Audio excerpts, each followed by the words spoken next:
Thank you. Okay, balik naman po tayo sa second floor, doon po sa kwarto po ng daddy ko at mami ko para mapakita po namin sa inyo. And sa third floor po. Yun yung mga... Let's go! Nandito po tayo ngayon sa second floor. Kung makikita niyo po, nandiyan agad yung picture ng daddy ko. Andyan din yung gitara, di ba? Tinanggal mo na yung gitara.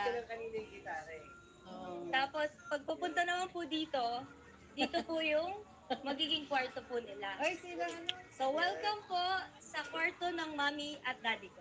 Let's go! So, yan po, dito po yung bed nila. And ito pong bed na to, niregalo po ni Jo de Venecia sa mami ko at daddy ko. Tapos yan, dito naman po lagi nahiga sa idol. Ayan. Tapos dito siya. Yan. Nice, eh? Tapos makikita niyo po, nandyan po yung Bible. Tapos dyan po niya nilalagay yung mga kung ano po yung mga naiisip niya, ideas niya po. Tapos hanggang ngayon po, kinikip pa rin po namin yung mga sunglasses ng daddy. Sa shades, ano? Sa shades po, Opo, yes. yan. Yan.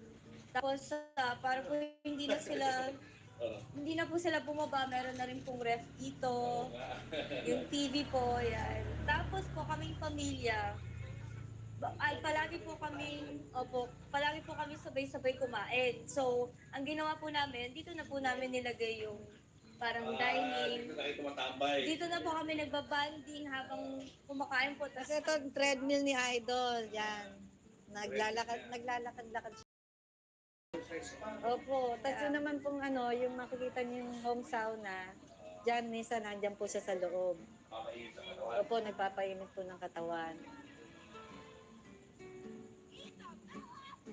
Ito naman kaming dalawa. Thankful and blessed. Kasi kung I love you na to. Yeah, laging may I love you, hindi ko tinatanggal. Para I love you, Idol lagi.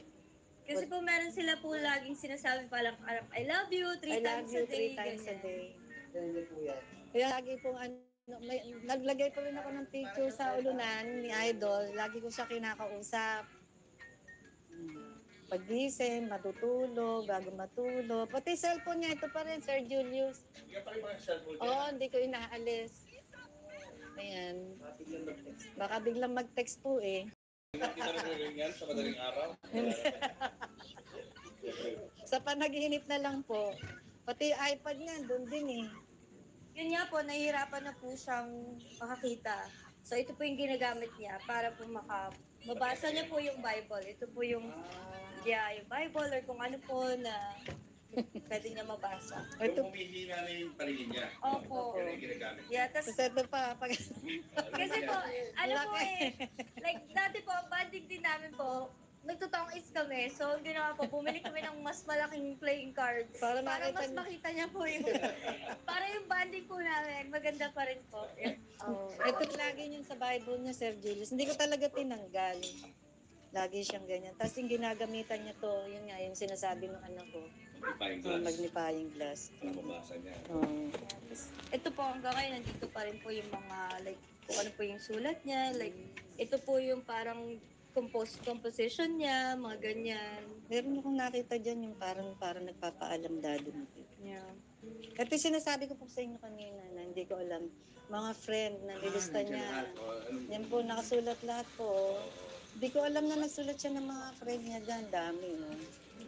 So, ngayon, yung mga friends names yan. Mga taga friends saan yan? pala. Ang puro Amerika. Sa Amerika yan. Opo, sa Amerika to. So, yan po, ang ginawa po namin dyan. So, thank you so much po sa lahat po ng friends po sa Amerika and dito rin sa Philippines. Kami po, yung family ko, nagtulong po kami na maging ng donation sa kanila para magawa po yung mausoleum. So, yun palang purpose. Kaya nagsusulat ng names. Opo. Para kontakin nyo, in the event na may mangyari sa kanya, yan ang mga taong lalapitan. Yun po siguro yung parang naisip po namin na, po kami, hindi po namin alam talaga na merong siyang sinulat na ganyan na friends. Meron lang na gano'n yung Nagbigay lang po. Tapos meron siya sinulat dyan, oh. April Boy Reyna, sikat, matapang, malakas, mabait, malinis, mabango, masipag, mapagkumbaba, tiwala sa Diyos. Kay ang presyo, libre sa himo happy.